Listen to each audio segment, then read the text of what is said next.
todos y a todas, bienvenidos al vídeo de hoy en el que vamos a estudiar algunas funciones algebraicas, como por ejemplo las funciones de proporcionalidad inversa.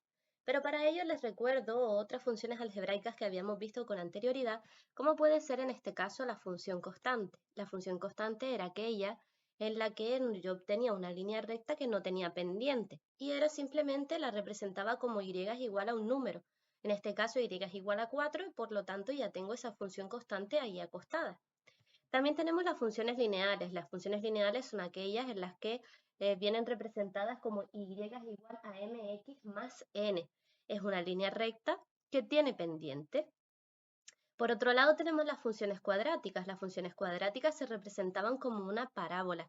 Eran aquellas ecuaciones con polinomios que estaban formadas con polinomios de segundo grado. Además tenemos otro tipo de funciones polinómicas. Las funciones polinómicas pues son aquellas en las que, como bien su palabra indica, la función es un polinomio. En este caso tenemos una que queremos representar que tiene un polinomio de grado 3 y nos sale de la siguiente forma. A medida que vamos modificando los grados, esas funciones polinómicas tienen diferentes representaciones, cada una de ellas distinta. Por lo tanto, como en este caso no tenemos una representación concreta para cada una y son muchas para estudiarlas, lo que podemos hacer realmente siempre es una tabla de valores para representarlas y con eso tendríamos ya para hacer la representación gráfica. Vamos ahora con las funciones racionales. Las funciones racionales son aquellas que están formadas por una división de polinomios, es realmente una fracción algebraica. Fíjense que en este caso estoy dividiendo un polinomio de grado 3 entre un polinomio de segundo grado y nos sale la función, nos sale de esta manera. Bien, ¿qué es lo que ocurre? Que si ese polinomio que se encuentra en el denominador realmente es de grado 1, lo que podemos decir es que esa función es una función de proporcionalidad inversa. La más básica y la más común es la de 1 partido por x. Y ese tipo de funciones en las que el denominador solo es de grado 1, da igual lo que tengamos en el numerador, siempre se van a representar y van a tener forma de hipérbola, ¿vale? Esto que se encuentra aquí es una hipérbola y estas hipérbolas tienen una característica, que van a tener siempre dos asíntotas. Van a tener una asíntota en el eje X y una asíntota en el eje Y. Vamos a ver entonces de esas hipérbolas cómo puedo yo decir que hay una asíntota vertical en el eje Y y una asíntota horizontal en el eje X. Fíjense, vamos a empezar por esta que es la más sencillita. La asíntota horizontal en el eje X sería esta porque la función se está acercando pero no la toca por esta parte y también por esta. Por lo tanto tengo una línea recta, una asíntota horizontal es una línea recta que está justamente colocada en el eje X. Bien, pues si yo recuerdo, al principio les decía que las funciones constantes eran una línea recta que se representaba por y igual a un número. Ese número era justamente donde estaba colocada esa línea recta. Bien, pues aquí, si yo colocara una línea recta justamente en el eje X, como ahí la y vale 0, pues tenemos una asíntota horizontal en y igual a 0. Y luego por el otro lado tenemos una asíntota vertical justamente aquí. Pero claro, ahora ya vuelve a estar en 0, pero está en 0 del eje X. Por lo tanto, simplemente tengo que poner que la asíntota vertical está en X igual a 0. Y así ya tendría representadas las asíntotas de la función.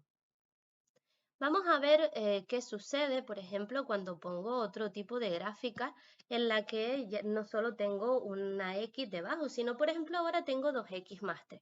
Miren lo que sucede. La gráfica sigue siendo una hipérbola, lo que pasa que ahora está rodada y las asíntotas están cambiadas de sitio. Bien, vamos a utilizar 3 partido por x para representar esa función de proporcionalidad inversa y sacar todos los elementos más característicos de la misma.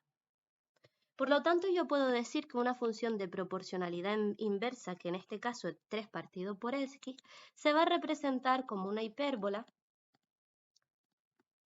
Y de manera general podemos poner que esas hipérbolas pues se representan, en este caso a la función de proporcionalidad inversa, como un número partido por x.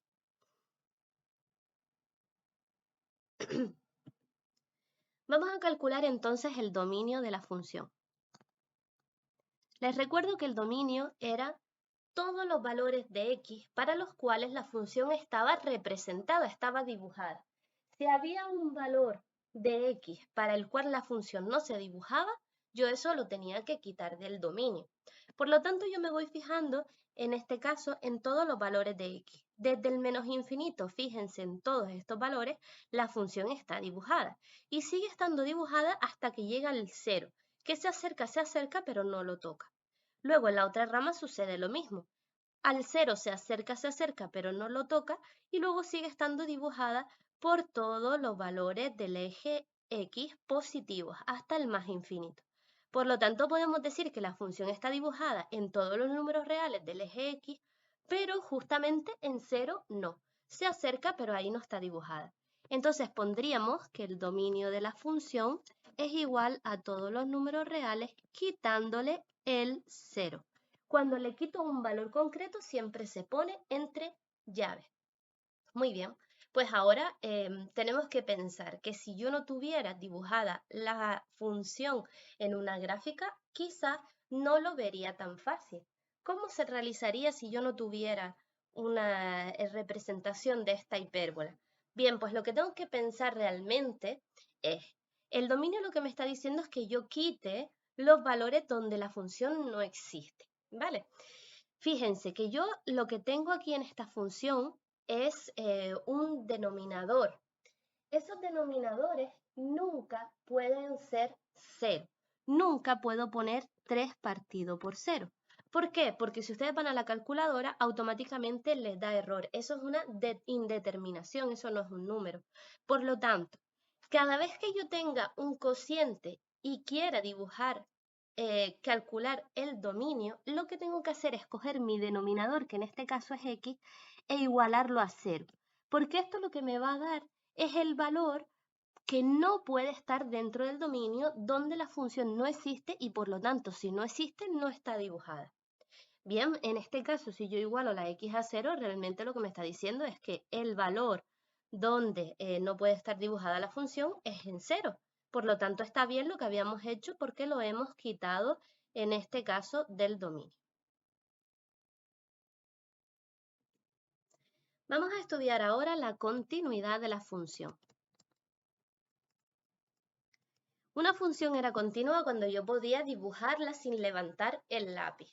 Pero en este caso tengo dos ramas, entonces cuando yo esté dibujando esta, toda esta parte es continua. Pero luego cuando llego a terminar de dibujar esta rama, tengo que saltar a la otra. ¿Y en qué valor salto? Salto en 0, ¿verdad? Salto en 0 de una a otra y luego la sigo dibujando por todos los números de la recta real. Por lo tanto, la función va a ser continua siempre, salvo en un valor, en 0.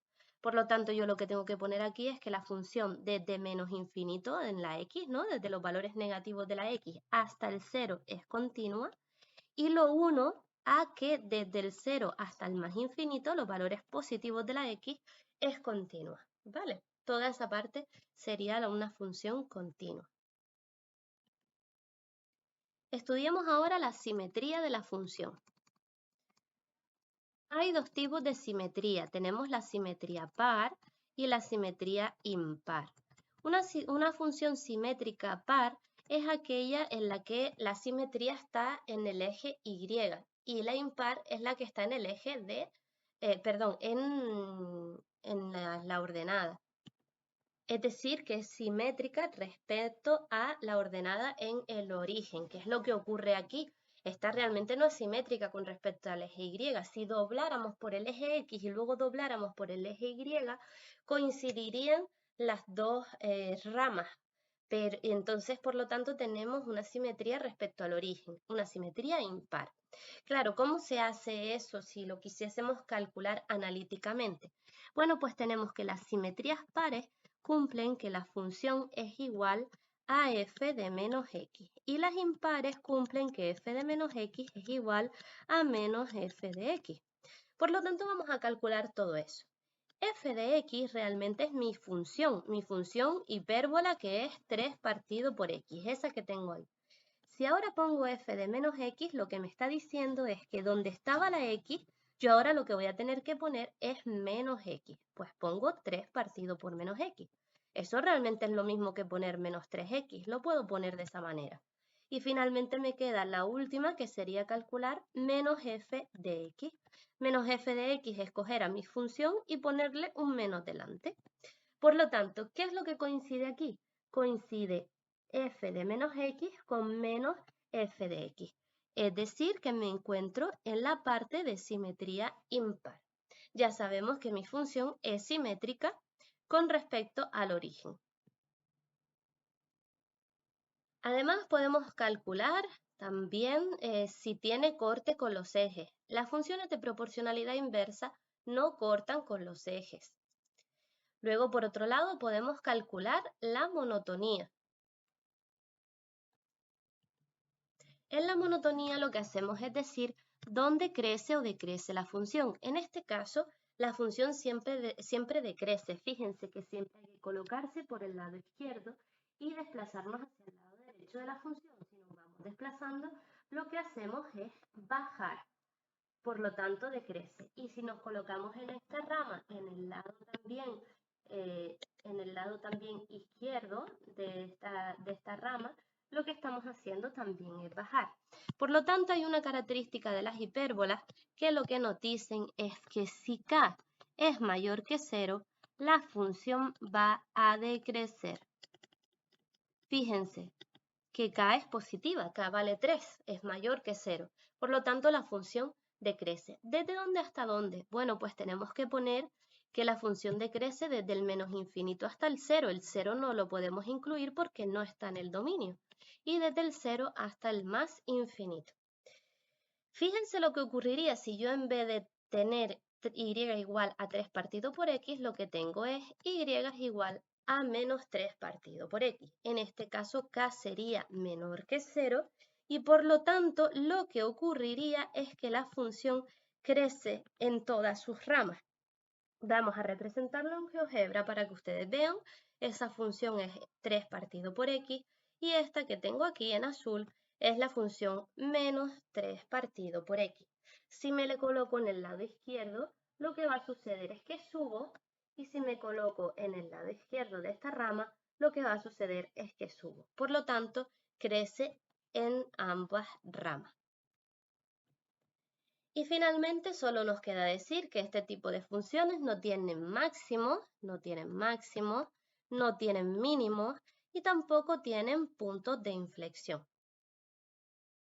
Bien, pues espero que lo hayan entendido y nos vemos en el próximo vídeo. Un saludo a todos.